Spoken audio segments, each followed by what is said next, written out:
إحنا في هذه الدنيا في كم الخفي الناس شيء، أنت شو بتسوي لي يعني؟ رضيت ما رضيت، أنت هنا وأنا هنا، جئنا لنحقق ما يريده الله لنا. ما أقدر أطيحك ولا أقدر أرفعك، ما أقدر تطيحني ولا تقدر ترفعني. إذا دخلت بهذه العقلية لا، مختلف الوضع، مختلف. أنا أنزلك منزلتك. لذلك لما دخل الأوزاعي وقد أمر به الأمير، يقول فلبست أكفاني، بس أكفاني خلاص بموت. يقول فلما دخلت احتشم الناس بملابسهم عشان الدم، خلاص ميت. يقول لكنه أكرمني وكذا، وطلعت وقالوا له يسألوه، قالوا يا إمام ماذا فعلت؟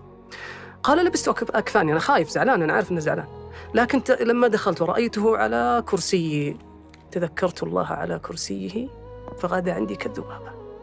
لا شيء، هو لا يملك نفس الشيء، النفع الضار هو الله سبحانه وتعالى.